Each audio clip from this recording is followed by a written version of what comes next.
What is up, everybody? CP and SJ with you for another week of Every Day We're Covering, as we will be recapping the semifinal round of the college football playoff and then talking about the granddaddy of them all, I guess you could say, the championship on the way. SJ, we ended up having some pretty good games, really, overall here in the semifinal round, at least a little bit better than what people were complaining about the prior round, and hopefully we get an entertaining national championship game. Well, I mean, particularly the Friday night game. That was about as I was off on that. I did not think that was going to be a back and forth affair. Like that was that was really, and fortunately for the viewing public, Ohio State Texas ended up being a decent game in the end. But that was a little bit of a, Yeah, it was I don't know if you want to call it a snooze fest, but it was a little more ugly than, and we'll talk about why we think that later. But it was a good, I guess. At least they kind of rallied the troops there at the end and made it a little bit more memorable, because that was something to be forgotten there for about 3.5 quarters. Yeah, you're right. I felt that way for a good chunk of that game, but yeah, it kind of saved itself, at least with the ending. So that was fun. Yeah, we'll dive into those games, talk a little bit about how they played out, and of course recap our picks on them as well. And then we've got some other things that we're going to throw in there for you here this week as well. But as we get fired up and rolling here on what is the 70th episode of Every Day We're Covering, we're going to talk. Rolling right along. Time flies. Time flies when you're having fun, right? We'll talk about what's powered us through the weekend here, and I guess, there's still some more football on the way as we're recording here, so we'll still enjoy some more, but what we're drinking to get us home. I'm going to go with one that's kind of an old, I've had this one on the show before, I'm sure of it, but it is always a good one to find this time of year. It's one of my favorite seasonals. The fine folks over in the Waterloo, Cedar Falls area at Single Speed Brewing. They have one every year that they put out called Zach's Mexican Donuts, and it's a spiced oatmeal stout, and it's just got the right balance of a little vanilla, a little bit of other spice going on in there, and then of course the chocolate flavor with the stout.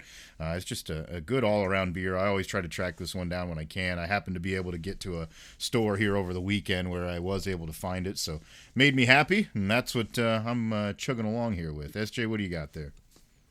Well, it's been kind of a forgettable day as far as sports viewing, so I figured I'd just go ahead and double up here for the day, because didn't get off to a good start, and these NFL games aren't exactly doing much either. So I'm going to go with the Obsidian Stout. Got a stout there myself from Deschutes.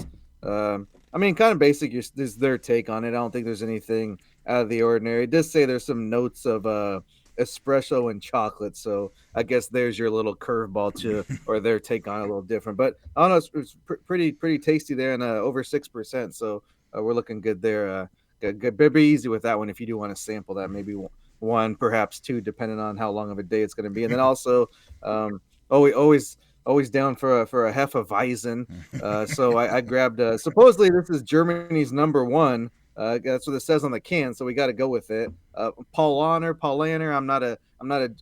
You probably can do the German speak better than I, but we'll have to give that a whirl here as we get along on the show, and I'm sure I won't be disappointed. Can't go wrong with either of those two, I'm sure. I know I've had that. It's been a while since I've had the Obsidian Stout, but when you think of a stout beer, that's like kind of it's pretty. It's a basic stout. Like you think of a dark, heavy beer, that's what it is. That's what they're going for, and they're hitting it. Good stuff. And yeah, we hope that you're enjoying some fine beverages as you enjoy the podcast as well. Of course, maybe not if it's on work time, but whatever, find a way around it at some point. Save the suggestions. Do it on your lunch break if you gotta, Yeah, whatever you got to do. But yeah, like you said, SJ, as we get going here, I mean, I don't want to get off the rails too fast, but we've had a lot of complaining, I guess, so to speak, about what should and shouldn't be with this college football playoff and how we should get matchups organized and who should be seated where. And these games haven't turned out to be worth a shit. Like you alluded to, we're halfway through the NFL wildcard weekend, and it necessarily hasn't been great football to watch there either. So, they're supposed to be the experts and the big dogs in the world of football, and even their games can turn into stinkers. So, it just goes to prove that this isn't an exact science. You're not always going to get, must-see TV That's the way it plays out, even with the best of the best. Yeah, I mean, I'm sure there's been a lot of smart mouth comments out there about like, oh, they should have picked this team or that team for the NFL, kind of just going off that college football mindset. But I mean, you said it perfectly. It's just it's not exact. There's no, and I mean, they're literally doing it, based upon games played, and it doesn't play out always the way you think it could. You like, oh, we got a good matchup here, even with like division opponents playing each other in the first round. You would think like, oh, these teams have familiarity, there's a rivalry there. There's some bad blood, maybe, or even just knowing that team and the style they play would make for a good game. But hasn't been the case in the instances that we've seen. So I did get a little bit of a kick out of I didn't hear the comments beforehand, but supposedly I guess Rex Ryan kind of went after the Texans, saying it was a bye game for the Chargers, and it looked like that was the opposite as it turned out. We were both on the Chargers, so it's not like we thought they.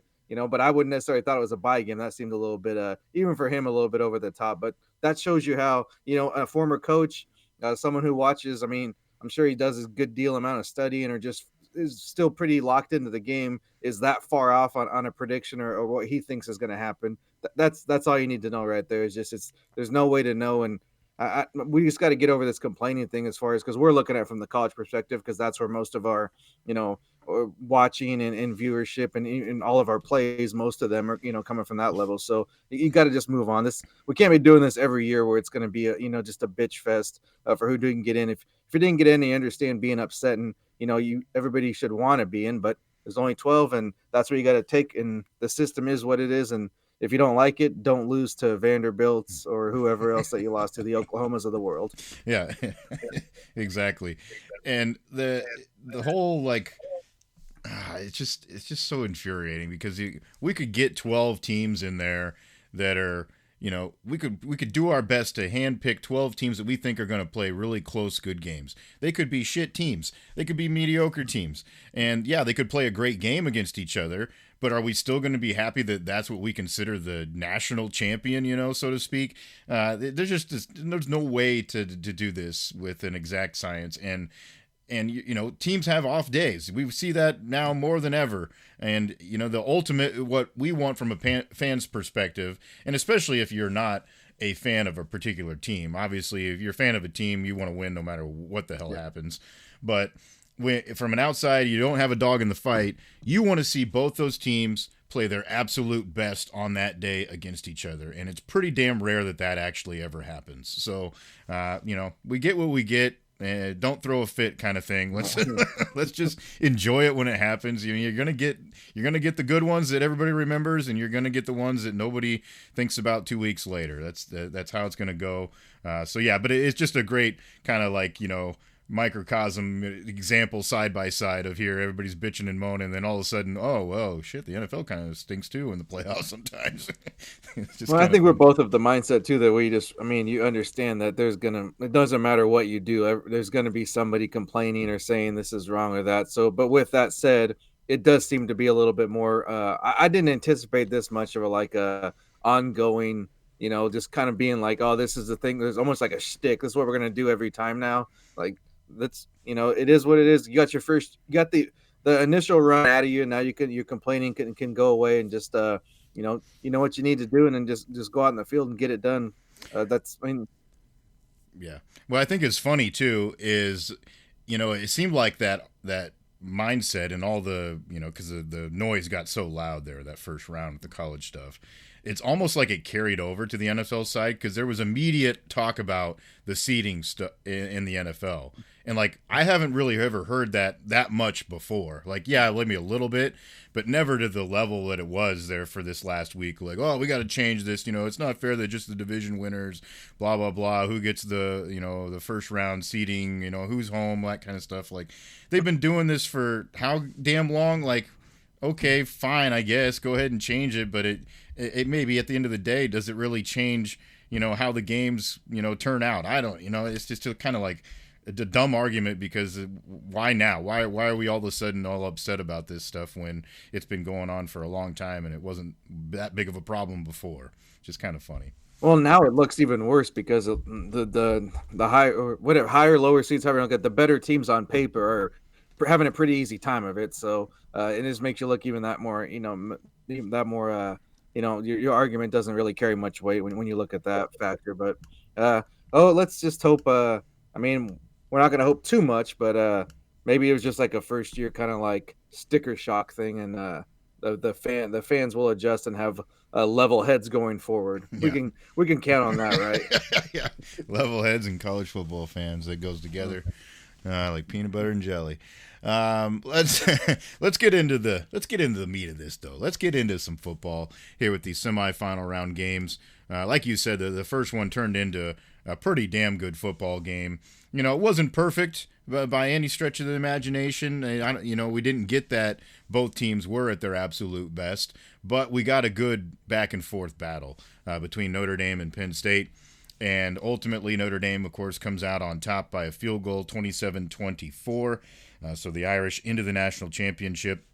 And, both teams had, I think, their moments here in this one. It seemed like for a while there, Penn State got kind of the early handle on the game, and you felt like maybe they had a little bit of the momentum there. Of course, Notre Dame, a very important drive, I thought, there before the end of the half when the backup comes in and at least gets them into field goal range. They get that field goal before halftime, and it just seemed like that kind of flipped a switch for them, in there in that second half.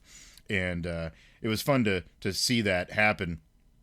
And now we're kind of recapping all this and talking about what we think is going to happen moving forward. But during this game, I think it was just each team had their spots in the game, and ultimately it was Notre Dame made the plays at the right time at the very end, to eke this one out. It wasn't necessarily one team had a huge sizable advantage over the other. Yeah, I mean, for a Penn State fan, it's unfortunately maybe kind of a little bit of old hat at this point, and I don't think that all of it's on Franklin. Of course, you got to take the blame when you're the head coach, and in big games you've struggled so mightily. In this case, to me, it was more the quarterback is where I'd look for, and of course it's a 60-minute game always in my mind, so it's never one thing. But in crunch time, you felt that you had the edge going in and on paper, and a lot of people probably agreed to that at the quarterback position. And just, I mean, you're making, very, elementary mistakes, things that to never do as far as, throw across the middle late.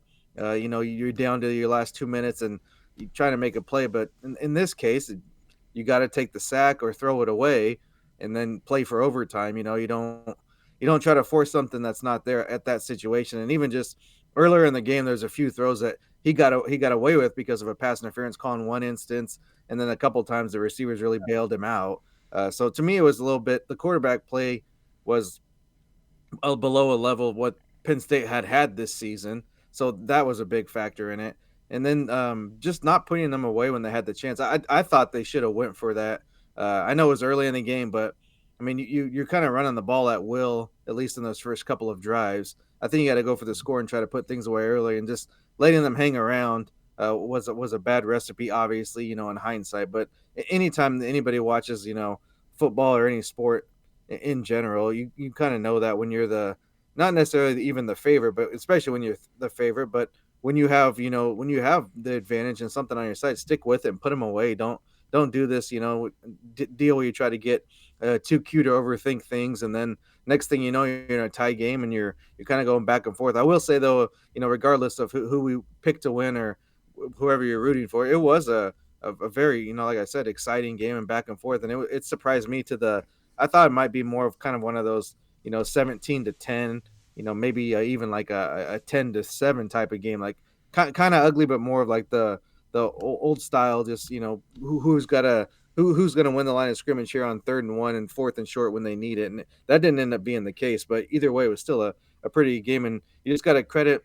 They made the plays when they had to. I mean, sure, he threw an interception, but it wasn't like it was right to the guy and he was just standing there. Like, he made a hell of a diving play and Mm-hmm. was all over that receiver. And then even then, they still needed a good 20 some yards to get a reasonable shot at a field goal, and they were able to do that. And just a couple big plays, couple catches here and there that the that run by Love, it was like a Yeah. 2 yard run, maybe a 3 yard touchdown run, but I Mm-hmm. mean, he broke like 5 or 6 tackles, Mm-hmm. and just throwing his body into the end zone. Like, that's the type of thing when I saw that, I was like, I mean, course you're still pulling for your pick and you want to win that bet and get some money in your pocket. But I was in my mind, I'm like, I don't know that I'm not feeling too good about Penn State here when Notre Dame's making plays like that. Yeah.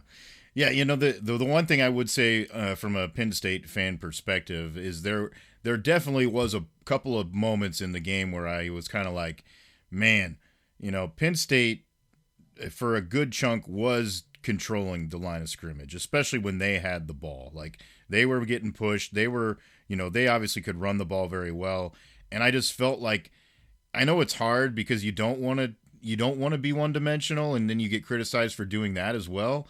But man, when you're doing it, almost it's like, why are you even trying to throw at this point? Like you don't need to just run the ball. You're running it almost at will.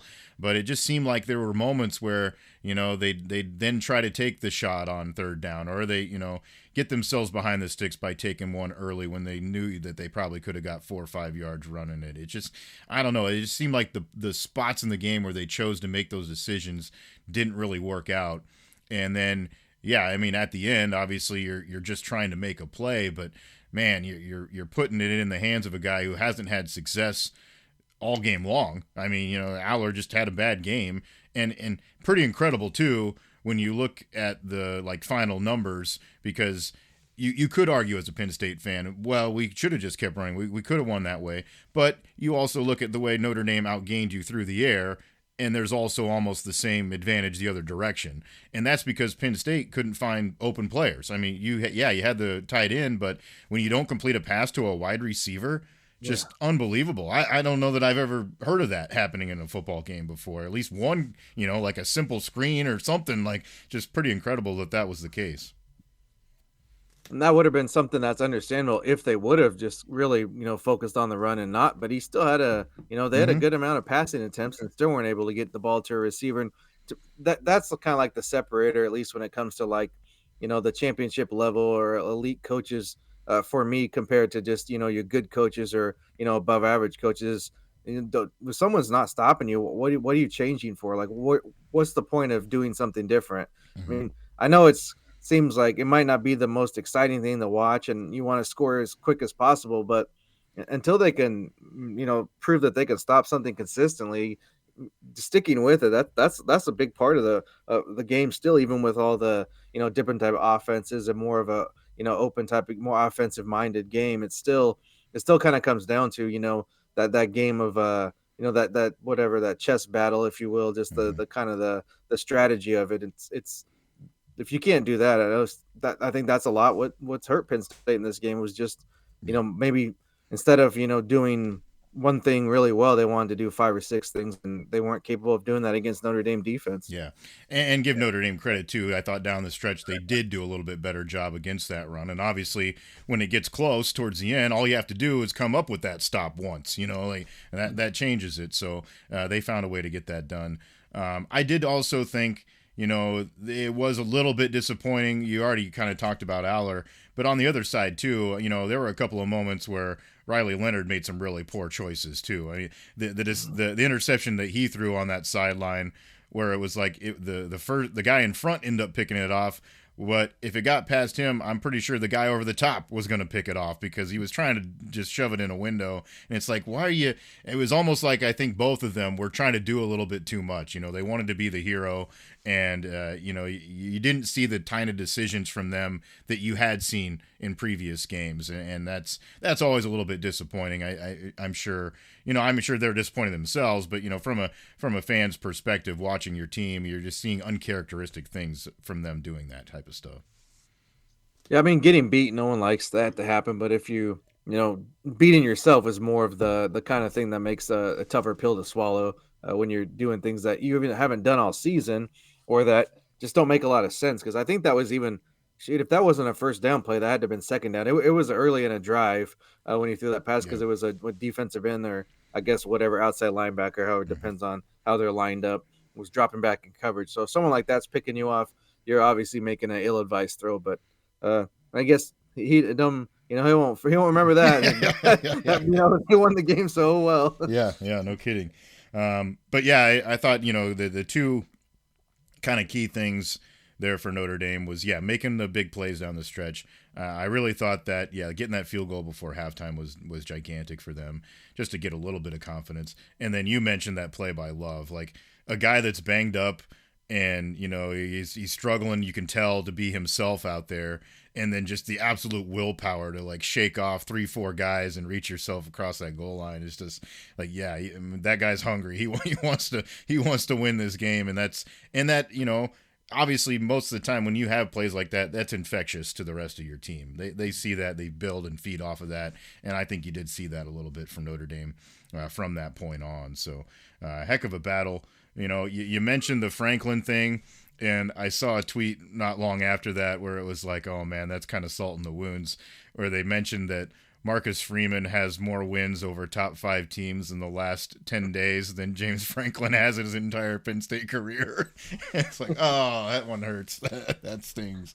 And it's true. I mean, that's obviously been the knock on him, and like until you prove it wrong, you don't get away from that. So he's got to come up with that at some point. Yeah, it's I guess unfortunate for their end, but that was the being someone that picked them to win or thought maybe they could. That was kind of the one thing that's always hanging over the whole equation was, is it going to be another one of those instances? Which this one to me was a little bit different, Yeah, but I at can see. the end of the game, it's still a loss against the top 10 team. So it doesn't matter how it happened; it still Yeah, happened. So yeah, that's gonna be a long time to get that get that egg off your face if it ever happens. I don't yeah. know. It's of course, never say never, but it's got to be really hard to find some positivity when you're coming into those matchups, and it just hasn't ended well for you very often. Yeah, well, and obviously from our players' perspective, you are on Penn State.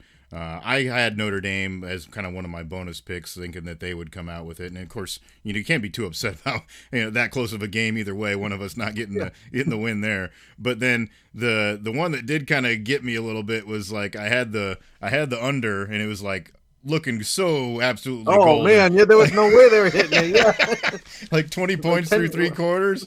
Oh my god! And then it's just like nobody could stop anybody all of a sudden. It's, what the hell is going on here? It's like it flipped a yeah, that switch. was like the kind of like one of those cases, like the floodgates just open, and it was like, I mean, it was fun to watch, but at the same time, you're thinking, it's like, man, how did this even happen? Because it's other than playing, a very like lower tier team or someone you're a big favorite against, these teams haven't shown the ability to kind of light up the scoreboard like that. I know it No. wasn't like 50 points, but still just kind of that back and forth Hmm. was fun to watch, but it was still like, well, you know what, where did this come from? Like, what the hell's going on? Yeah, it was. Like you said, it was fun to watch. But from the betting side of it, is like, oh my god, I just can't believe you're looking so good on that one. I'm sure if there was an ESPN bet win percentage window, it would have told me I was at 99% when the third quarter ended. But yeah, it didn't turn out that way, obviously. But we got a good football game, and Notre Dame advances on to the championship. There is one little other nugget I'm going to mention about that here in a second, but we're going to move on to the other game here first. Um, Obviously, like you said, Ohio State, Texas, we were kind of thinking that this one could be the one that was the track meet in the shootout, and it turned into a little bit of a dud there for a while. Neither team really could seem to get just a I don't know, any kind of flow in the game is what it seemed like. And neither one of them was racking up first downs. You didn't feel like there were ever real good drives put together. The defenses were making plays here or there, but it wasn't like it was like spectacular. Like, oh, I know why they're not moving the ball because the defense is so damn good. It didn't even really look like that. It was just nobody was executing, and it took until the end of the game to give us some exciting plays to walk away feeling good about the game. Yeah, I mean, pretty summed it up right there, and a lot of it to me was, I mean, of course you're on one side, so I'm trying not to be biased here this with the pick, but I mean, if you look at the facts there, it's like Ohio State would kind of killing themselves there in the first half. I thought, at least drive wise, offensively, they'd make a big play, and then the running back decides it's a good time to freaking try to throw the haymaker and knock somebody out. Of Yeah. course, how stupid it is to try to punch somebody on a football field, anyways. But then to do it in the middle of a game, it's and then they kind of killed that drive, and then they had another one with a holding, and just this kind of the thing where it's like you're leaving. I mean, to me, they at least left 14 points out there in the first half. Could be more, I guess. Depends how how nitpicky you want to get with the drives, but they at least could have scored several more points than what they did. So when you're looking at a total, that's the first thing you're thinking. It's like, man, this is not going to be good in the long run here. So to me, and then even to get to what they did get to took kind of like I know I told you it was like off when the last play in a sports movie because they always score a touchdown to win the game, right? On those things, and Sawyer makes two incredible play before, and then he comes up with the strip sack and then fumble return for a touchdown. When like I mean he was trucking to him, and that dude, I thought that was gonna break out the oxygen mask. Like not saying he's not even like one of those big, sloppy type of lineman guys. He's in good shape, good shape. But it's just like that. That's a lot. That's a lot of mass to move in one direction at that high rate of speed. So he was hurting at the end. But either way, that was kind of an incredible way to end the game. But still didn't obviously hit the number we needed. But that took like that kind of effort to get that close, just because of to me the missed opportunities. And I mean, I'm sure Texas feels the same way. There's a few plays, I know they'd like to have back, or just like, not even just turnovers, but throws. And I don't know what their deal is, if this is something their coaches teach them, or if it's like they saw it on TikTok or they think it's cool. But when you're wide open, what's the point of jumping to catch a ball Mm-hmm. that's not above your head? Like, I didn't get that. I saw it Mm-hmm. like 3 or 4 times where the receivers left their feet to make a catch that was. I mean, Mm-hmm. it hit him in the numbers. He made a good throw. Ewers Mm-hmm. did, and then they freaking jump in the air. And I mean, it looks cool. It kind of like those kids that have their stupid mouthpiece dangling around. Is that kind of like the same thing? I don't know what it is. Like, to me, that was just a dumb mistake. And obviously, I think it cost him at least in 2 or 3 tries. But give it up to quarterback. I mean, he threw his body on the line, kind of similar to Love on a couple plays there. I know he ended up short on that one run. I think they still end up converting the 4th and 1, but uh, he was laying it on the line there and took a couple big shots there and made some big plays. That the last touchdown drive they scored on, he had that kind of, I don't know what you want to call it, the Fran Tarkenton, and friggin' running around like friggin' hair on fire, and makes that little toss, and then keeps the Mm-hmm. drive alive and up scoring. So there were some good plays on both sides. I thought Ohio State kind of they definitely I know it was hard to keep pace with what they were doing because they were just lighting up the scoreboard like crazy. But there was a couple of passes where I was like, man, that was those long bombs, and it was right in his hands because you see it live and you're thinking, oh, he overthrew it. But I know Yeah. when one it bounced right off his hands, and I'm like, Mm-hmm. that's I know it's maybe a little higher on the difficulty range, but at the same time, that's plays that those receivers have consistently made throughout the season, and especially in the last 2 games. So when stuff like that happens, we can't forecast that. We can't predict that. If you're going to tell me they're going to drop the ball, however many times, then I'm not making that over pick. But you don't know until you see him play. Yeah, yeah, exactly. Yeah, and I'll give Herbstreit some credit because he did point that out during the broadcast. He's like, "Why are these guys jumping? It seems to be an epidemic." Like, he pointed out, and it happened multiple times after that too. So, yeah, it's odd. I don't know what that is, and it was a mixture, I think, of both. Like, yeah, you saw that on that end of it, like some guys just flat out not making the play that they have been making with just catching the ball after running a good route. But then also both quarterbacks weren't at their best either. We No, kind of joked about being too hard on Will Howard, and then he lights it up the last 2 games, and then he kind of came a little bit back to the mean here this week because he did not have a great game. He missed some throws for sure. yeah, I thought it was. I mean, I can't say much more than had a bad game. I don't think. I mean, got the win, so you found a way to get it done, and he did make a play here or there. But overall, I think it was a pretty bad effort. With the fact of the receivers didn't exactly help him out on in Yeah. some of the big play opportunities, but at the same time, there was 3 to 4, maybe even handful of occasions I can remember where it's like you got to run or get rid of the ball, and Mm-hmm.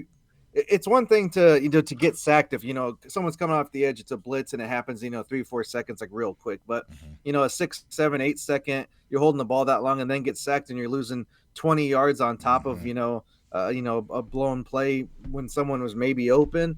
That kind of just really compounds the issues there. So I thought he had a pretty bad game, and I know they kind of showed the whatever happened to his. I don't think it was non-throwing hand, Oh, wasn't it? yeah, yeah, That yeah. like freaking like whatever, like a golf ball in his Yeah. freaking Yeah. shoved down his freaking wrist, whatever happened there. But I don't think that affected him too much. I think it was more of a just he had a Texas seemed to have a pretty good scheme, and I don't think it was like all that complicated. It was kind of like what the Seahawks used to do, and kind of Yeah. or who wasn't this the amoeba defense, and they were making it wasn't that the Yeah, yeah, Seattle yeah, that kind of yeah, yeah, started with that trend, and it's like it's not that complicated. Just look, but it worked. I mean, yeah. just kind of either faking the blitz or dropping back or drop think like you're gonna be in drop back and bring the blitz. Like it wasn't. I know a lot of people were kind of going crazy, like, "Oh my God, this is amazing! Hmm. Such a great defensive scheme." It's like, well, I mean, it worked, so Yeah. I guess you can say that, but I don't think it was like all that complicated. Just maybe like people thought he's not the probably quarterback for that caliber of team, but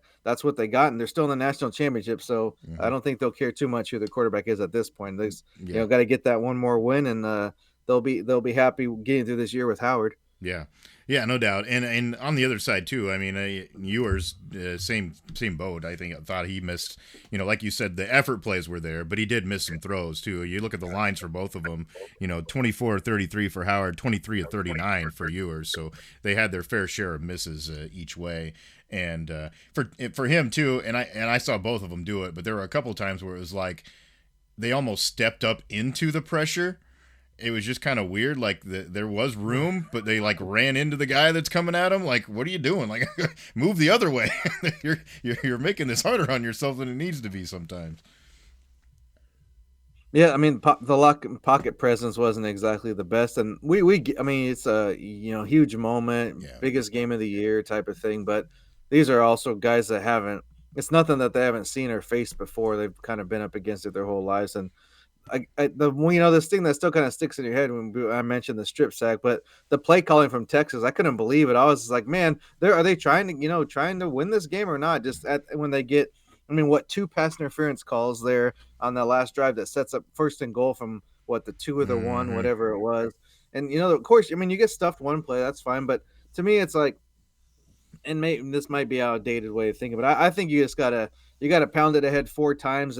If you get stopped, you get stopped. But the pitch play really threw it off because not only is it a questionable or probably like I would say a bad play call. You're losing what 10 yards almost on that, and Mm-hmm. that really kind of makes the playbook a little bit different now because now you got to pass. I mean, what are you going to Mm-hmm. do? Like, you're not going to run it on 3rd and 10 or whatever. I mean, it was 3rd and goal, but from the 10-yard line or thereabouts. So the defense Mm-hmm. can really key on that pass play, and that's what they did. They got the deflection or almost a sack, and then they get the strip sack, for a return. But just that play calling there that's the type of thing that I mean that's coaches can lose their jobs over things like that. Not necessarily the head coach, but coordinators at least Mm-hmm. in this case. But it's Yeah. of course, I wanted Ohio State to get the win because I was the pick, but you still question it. Like, what are you thinking in that moment to do something like that? I get wanting to catch the defense off guard, but when is the last time? And I've missed a few plays. I haven't seen every single Texas snap this season, but I don't remember them running very many pitch plays all season. At least any type of highlight play where you would have seen it.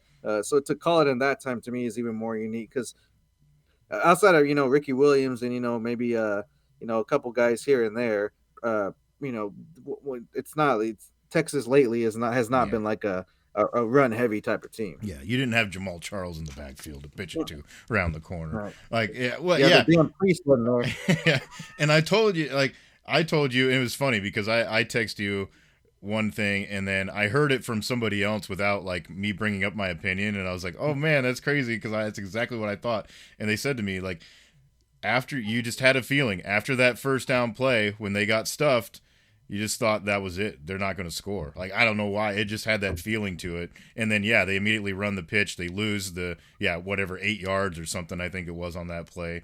And then now, yeah, you're a totally different world now. Well, you just can't run it up the gut now because you just screwed yourself out of that positioning. So, yeah, and I guess that's the other side of that call, too, is okay, maybe you think you can score on it, but if it goes bad, it takes so many other things off the table because at least if you would have ran a short pass and it's incomplete, you're still at the 1 yard line. Like, Right. it's just totally different position. So that was what was, yeah, kind of shocking about that decision there.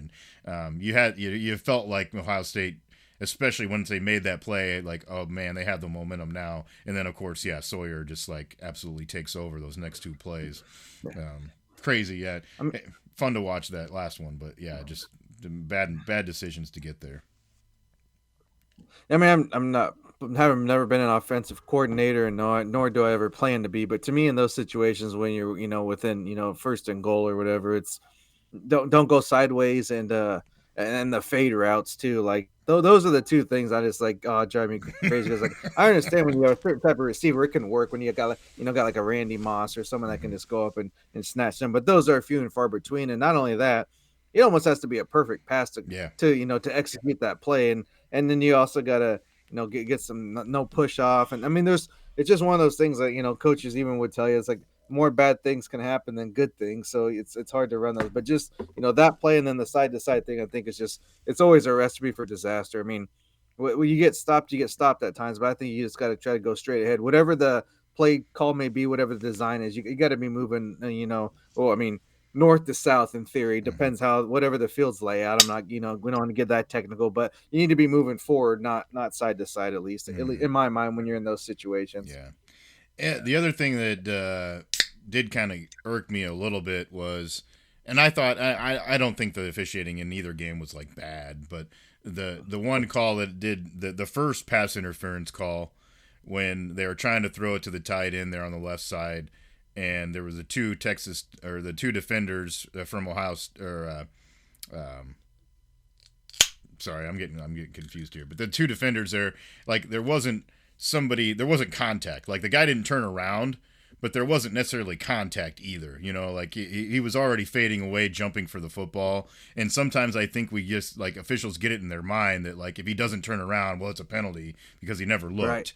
But But it's just yeah, I think different. I'm pretty sure that the pins to Warren, right? That play that they called at the end where it's to the end zone Yeah, and yeah, yeah, got yeah. an interception. Yeah, yeah, no, yeah, and I think we'll see. There's always like this weird thing too about if everyone thought forever face guarding was like an automatic penalty, and then finally people realized like that wasn't the case. Like but you can't make contact if you're going to do that before the ball gets there. And in this case, that's the debate. I think is like did he make contact or not because it happened like that. Like I thought it was a little bit of a little bit favorable to call that one a pass interference because even if he would have like maybe touched him before the ball got there, it didn't seem it was the case where like he impeded him from getting the ball because like Mm-hmm. you said he was falling away from the ball. It was underthrown. Yeah, Now yeah, if he yeah, was coming back towards it, that's one of those plays that I mean, yeah. Then you're you a get it. Chiefs guy there. You've seen that a million Mm-hmm. times. Mm-hmm. The underthrow and the receiver comes back, and they Mm-hmm. because I mean it's obvious he knocks him on his butt. I mean you Yeah. got to call that one. So Mm-hmm. yeah, no, I don't think they were terrible, but there's a couple instances there. Well, and even just like some of the replays you see, it's like you always wonder like what there's like. There's no way they can be seeing the same video that we're seeing because this it's just not possible with with the feet being down, the ball being down, and I don't know, it just doesn't get it just doesn't marry up very often with the fact that they have they just got to have a lot more than we get to see to get to these calls. Even watching some of the pro games over the weekend, it's like I guess I just didn't see it or maybe don't understand the rule enough or how it's being enforced because that doesn't seem to match up very often, even with all the technology that's out there. Yeah, for sure. Obviously, that last game, as far as the plays are concerned, we both were on Ohio State, so we both end up okay there, and we were just given 5.5, so it was going to be okay no matter how that last play went, but certainly helped out and sealed the deal.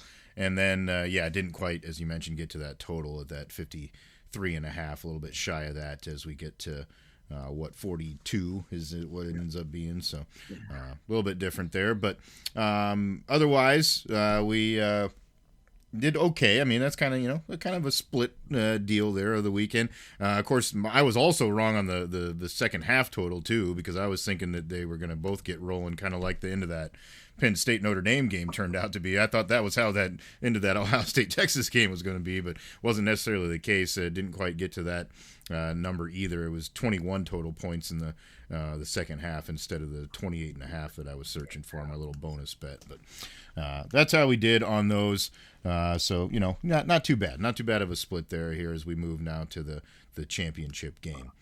I guess kind of give us our initial thoughts here. Obviously, this is a little bit ways away still because we have a little bit of a time gap here until the 20th. So Monday, January 20th is the title game, 6:30.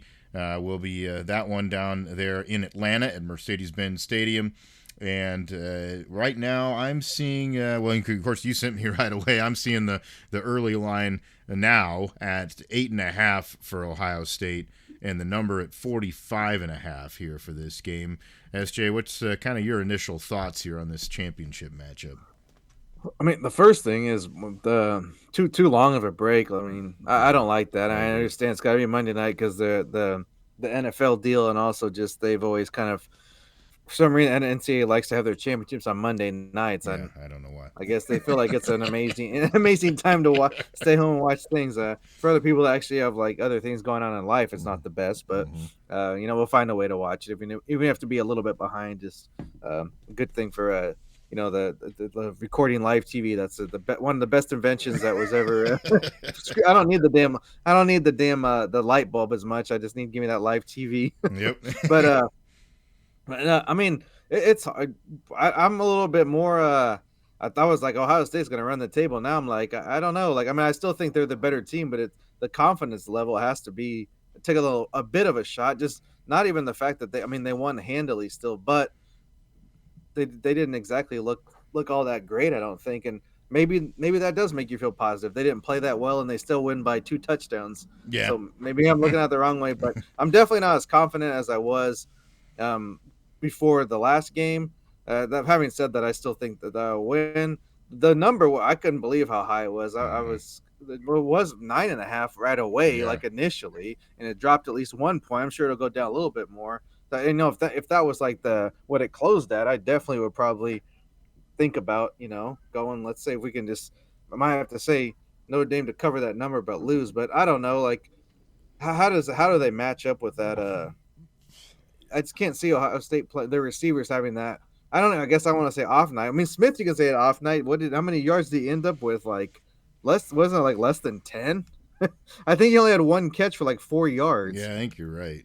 Um, So I mean I mean you got to think he's gonna that's not gonna happen again. Like I mean we were joking in the and we were making our picks, and I was like, well, maybe you pick a prop of him not getting to 200 yards. Well, that would have been a hell of a bet if it was out there because he didn't even come close. But factoring that in, it's got to be that you can't see that happening like again to that extent. Maybe he yeah. doesn't, go off and go crazy, but how can you get one catch? Like that's Yeah. not. One I don't catch think for that's gonna three happen. yards. So Yeah, 3 yards. yeah, Um, that's wild. So, so but I mean, I still think obviously the right team is favored. Um, it's going to be a yeah. tough matchup for Notre Dame. There, it comes down to again for Ohio State as it has when they've played well. They need something from the quarterback. It doesn't even have to be amazing either. Just Yeah. just get the receivers the ball when they're open. That's all you need to do. You don't Mm-hmm. have to make these. You said it in the last game. I think that was the case. You're just trying to do a little too much, and you just gotta know who you are.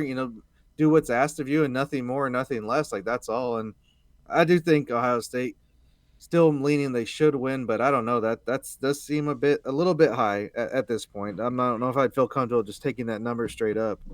Yeah, I would say that yeah, the initial reaction was a number gave me a little bit of trepidation just because it's not like Notre Dame's going to show up and roll over. They're not that kind of team, but at the same time, the more I like the when you look at it from an X's and O's like matchup standpoint, I just think this is a bad matchup for Notre Dame because they're coming off. Yeah, they played well, but you're coming off playing a team that obviously didn't have much wide receiver talent. Yeah, You're now yeah. Obviously, now they you're couldn't, gonna face the couldn't team catch one ball. that yeah, now you're gonna face the team that has the most. So that's just a total different deal.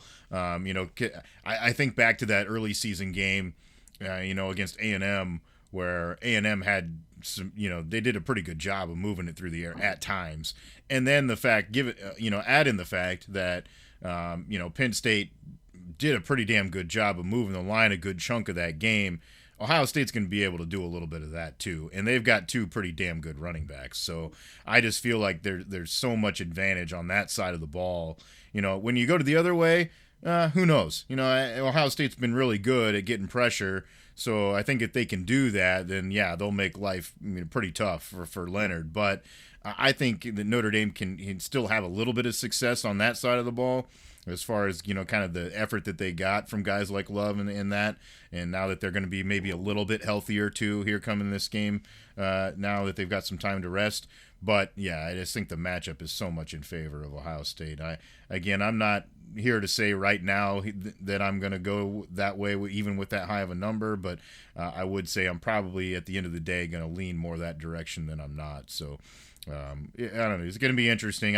Obviously we hope for a good matchup, but I do feel like Ohio State is probably the much better team on paper here coming into this one.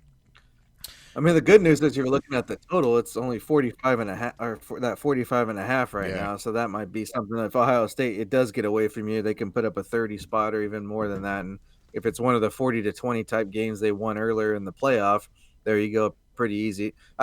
The defensive line for Ohio State, whatever they're able to do or not do, I think in the initial, my first look at it, that's going to be the key because I know they have had a couple guys got banged up last game, especially that defensive end, 44, Mm-hmm.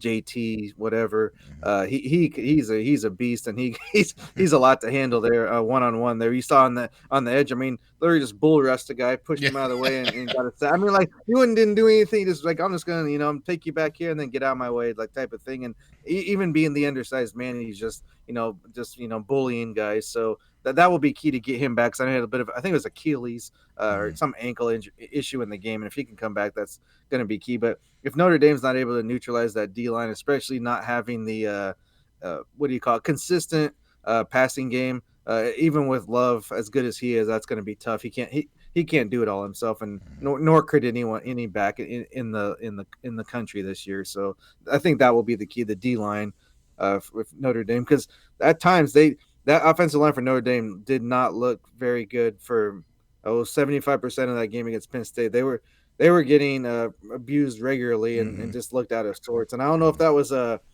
talent thing or they weren't, their calls weren't clear. If Penn State had Mm-hmm. them, confused what it might be, but you're going to be, it's a different animal this game. That Ohio State, no matter what they've done the last few years, their defenses seem to remain pretty solid every year. Yeah, that's very true. Uh, the one other thing I did want to bring up about the just Notre Dame, the fact that Notre Dame is in this game. Um, I thought this was pretty funny because somebody was, making a pretty obviously Notre Dame fans were going to point it out, but the whole reason that Brian Kelly says that he has to leave to go to LSU is because it can't be done. Basically is what he's saying. It ain't going to happen here.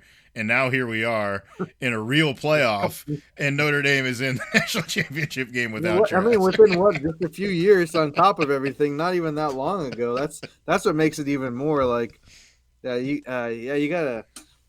That's the situation where you get better by like getting rid of somebody. That was just obviously it wasn't a player deal. I mean, I know it's not the exact same roster, but for the most part, the bulk of those guys were probably recruited by the previous, with the exception of any transfers that have come in. But yeah, it's funny what people say that Mm-hmm. can't be done and then ends up being done. Mm-hmm. So I guess it's a matter if you're willing to put the work in and try to do it. That's Yeah. that's that's half the battle right there, is Yeah. not kind of having that defeatist attitude, which to me that's always like number one, kind of like if you want to talk about something that drives me up the wall, it's someone just being like, oh, I'll never be good again, can't do this, can't do Mm-hmm. that. I was like, well then, what are you here for then? Why are we trying? Yeah. um, Mm-hmm. I will say it's a different scenario, obviously. Like, Oh yeah, yeah. yeah, it would have been a hell of a lot harder for them has it stayed like two teams only get into this game. Like, it's much harder for them to get picked to be in that spot, sure. But yeah, they're just earning it. Obviously, they've proven they can do that in this day and age. So, pretty interesting there, for sure. Um, yeah, so that sets up that title game. Obviously, we'll have more to say about that, and we'll get you prepped for it, and we'll give you our pick official plays on that game later on down the road. If you've been paying attention over the weekend too, we have put out some stuff for you through social media as far as the NFL games are concerned. So be on the lookout for that. Just keep following along at SJM Bets, at Cherokee CP. We've got SJ usually puts together the graphic if we decide what we're thinking that day and put it up for you, so you can make your plays along with us. And we've been doing kind of I'd say about the same there. We'll go back and forth a little bit. We've hit some, we've lost some, so it's not an overall bad deal going on there either. But yeah, the games themselves haven't lived up to the hype that we would love as fans here on the NFL side. SJ, I know you wanted to talk a little bit too here about just the way that some of this stuff has been framed and the way that these games have been presented to us here as well, because there's been a few things that maybe aren't I don't know necessarily what I don't know what the term here to use is, but it hasn't been idyllic on the way that they're giving us and feeding us the scenarios here in these games, I guess. Yeah, I mean, I guess it's could be a personal preference, but I'm sure I wouldn't think that be the only one that has this kind of mindset. And I guess, I was thinking about like how do you even, because you kind of kind of encapsulated it right there. It's like, how do you even term this? Like, what do you put on it? Like, to me, the best thing I could think of is basically the Tony Romozation of broadcasting. I'll throw McAfee in there as well. It's just this. I don't know how people think it sounds good, or but this just like I don't know. It's like these sound effects. These like, Jim. Like Herb Street's even getting to be the point where he's doing this shit with when he's with Michaels, especially on the Prime Mm, broadcast. And I don't know. It's like I've gotten to the point where I'm mostly watching the I just do my I have like on some of the Bluetooth speakers or like the sound bars have the function where you can kind of just it's not really muted, but it's just like almost like you can barely hear the sound, just like kind of pick up the background noise. I'm to the point where I'm doing that. It's just like they're not offering anything to the game other than like I guess trying to be funny, trying to be clever. Herb Street's got his own deal where he's worried about everybody, trying to say he was lying when he says he wasn't, but or when he was, saying Alabama should get in when they wouldn't. Now he's saying that I never said that, and that's yeah. kind of like his whole, life's work now is to get people back on his side because everyone thinks he's a jackass now, which he's been for how long? Just realizing that all of a sudden, and of course, that's McAfee's whole deal. So it's Oh not yeah. I don't watch it. And I mean, obviously, there's enough freaking people like him that enjoy it, so they watch it. Otherwise, he wouldn't be on TV. But he's an obvious. There's nothing that you wouldn't expect from him. So I'm not really thinking. But just someone that's if you get those opportunities, you would hope to call these big events and these games. You have some type of broadcast, integrity and some type of journalistic background where it's you can at least whoever people want to be like I'm unbiased. I don't like anybody. I don't like anybody. We know that's not true, especially when you get a former player who went somewhere or someone who has a connection. Maybe their son went to that school or they're an alum of this school. You get all those Northwestern yahoos and all the Syracuse grads, and they got to tell everybody that within the first couple three sentences of talking to them. So, but either way, it's just it's gone really downhill, and I don't know. It just I guess maybe just being in the business, to an extent, it's like it kind of makes you just it's just frustrating when you got people that I know there's a lot of people that could do that job a lot better and probably have earned that spot, but they're just not going to get the opportunities because we want to be freaking.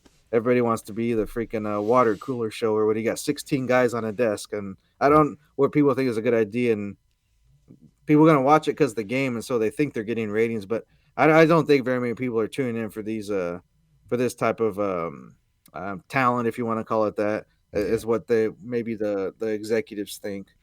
Yeah, I'm with you. I think that obviously, like you said, there is some interest and there is a place for the the shows, so to speak. Yeah, they can have their show, they can have their podcasts.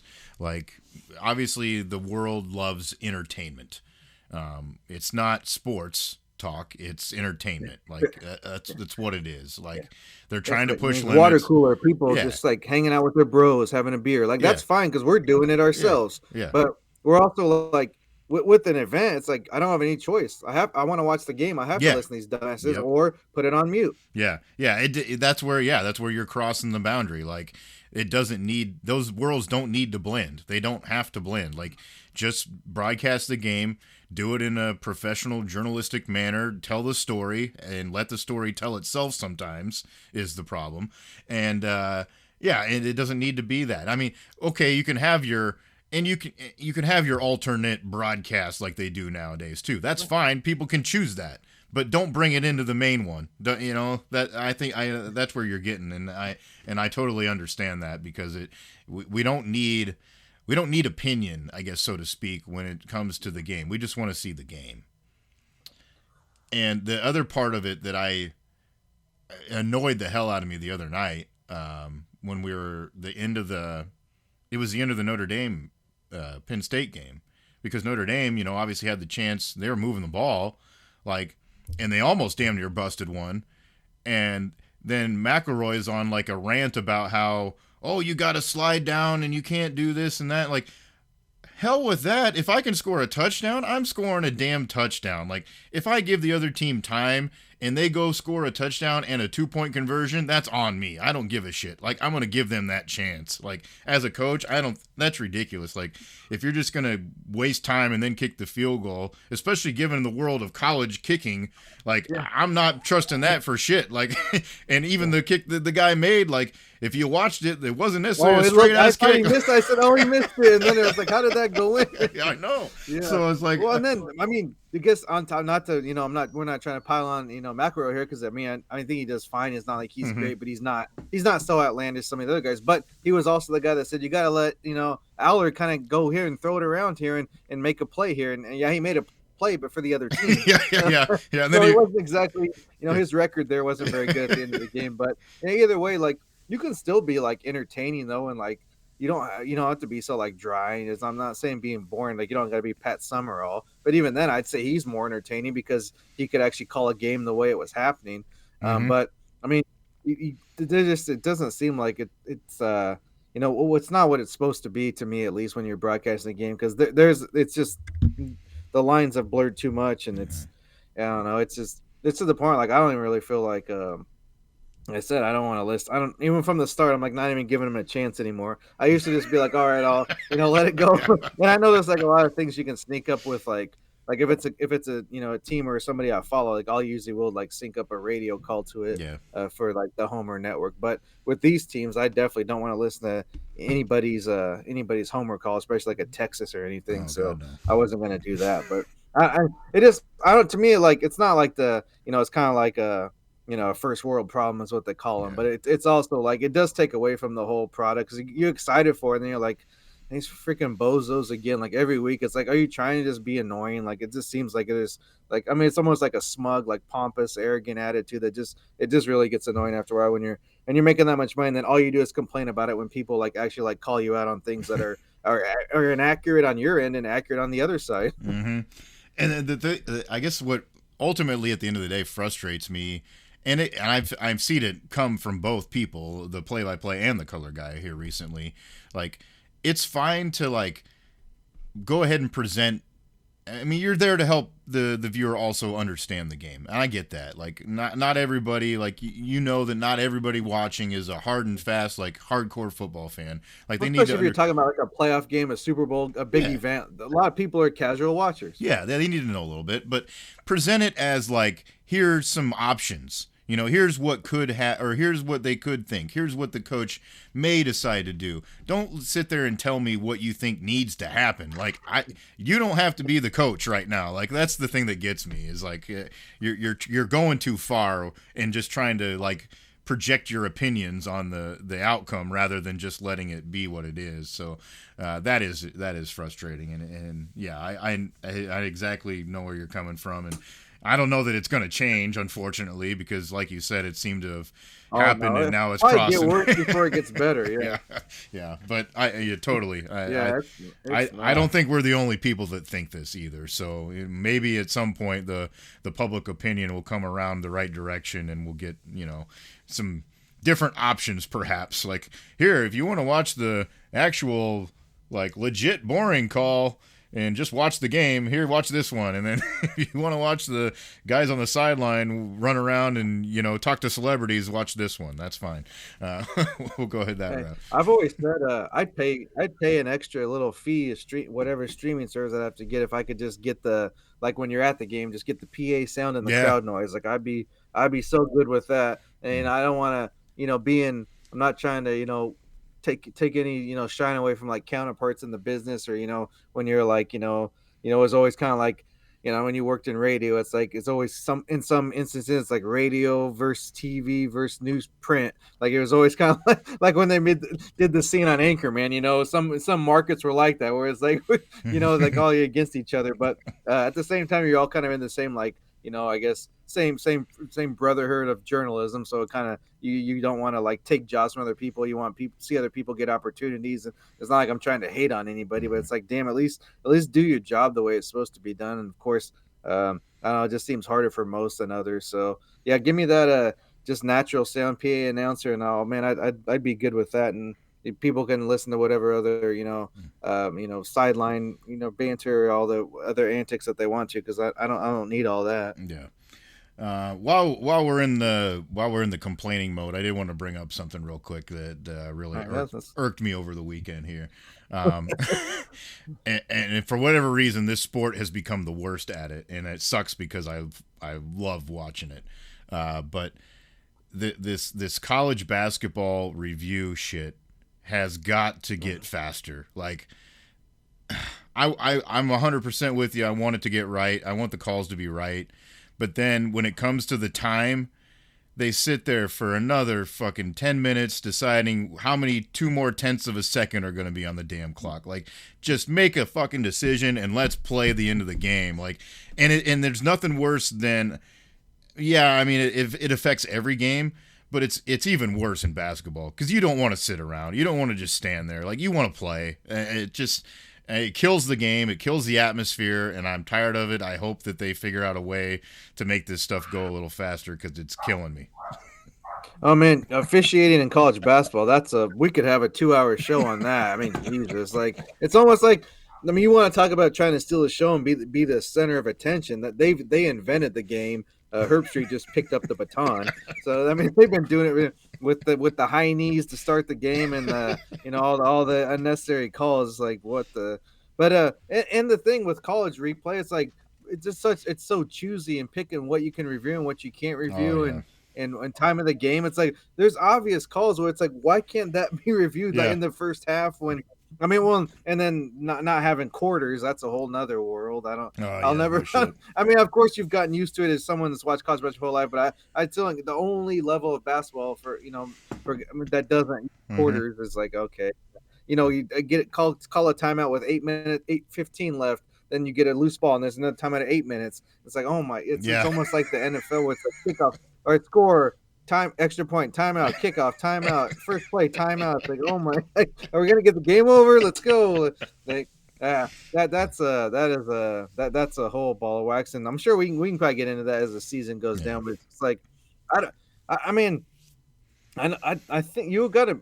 In my mind, I'm still always thinking like, I mean, I think they want to get the call right, but man, it's getting pretty bad anymore. Where it's like they want to be like an authority or something. I don't. mm-hmm. It's like they got to be the sheriff in town, and then of course if there's no consequences, let alone they don't have to answer any questions about it. Yeah. Why would you not do the things that they do? Exactly. Yeah. Yeah. Yeah. Yeah. Like you said, they could be a whole, a whole nother deal, but we'll get to that, I'm sure, down the road. But I had to get that one off my chest a little bit because I watched a couple games over the weekend. It's like, oh my god, you're killing this sport. Hey, I But mean that's a good resolution for 2025. We just get more shit off your chest. That'll be the subhead to the podcast. there you go. Exactly. Uh, we like to be positive, but hey, sometimes you got to point out the bullshit too. I Uh, mean, calling it like you see it. I mean, that can be positive. Just yeah, you gotta that's true. can't let people get away with kind of things that are making people look bad, or you cost people their jobs in the case of officiating. Man, Yeah. some of these games end up, that's the coach's last deal or last thing they remember. Yeah. Obviously, coming up here this week, it'll be a little bit more lackadaisical, I guess, as far as anticipation, because we still got a ways for that title game. But of course, the NFL is still going on in between, so I'm sure that's what we'll probably more so focus on. And in addition, with our picks coming up later this week with the videos. So make sure that you do like us, subscribe, get the notifications on the YouTube channel, because that's where we'll give you our national title picks, and then also picks, I'm sure, for the NFL divisional round coming up this weekend as well. So be locked in there. Of course, we've been doing it on social media, like I said before, so keep following there on Twitter as well, at SJMBets, at Cherokee CP. We'll give you our likes there, what we got going on with the NFL world, because, football's football. We love football. football, so we'll give you picks there. And of course, after it's all said and done, we'll shift our focus to other sports as well. So we'll get all that to you. We'd love it if you would like, subscribe, and share the podcast. Also, it's available on all the major platforms. So if you are talking to somebody that you happen to catch us and you enjoy it, just let them know to search the name. They'll find it anywhere. And our home happens to be at Spotify, but all the major services have it. And, of course, if you are locked into that YouTube channel, it'll be there for you as well in audio form. So whatever you need, we'll get you taken care of. That's what we've got for you here this week. We hope that you have a good rest of the weekend watching some more football. There's still some more on the way with the NFL, and we'll have some fun getting those picks out to you. That's SJ Munoz. I'm Chris Parks. Thanks for joining us for another week of Every Day We're Covering. We'll see you next time for some more covers.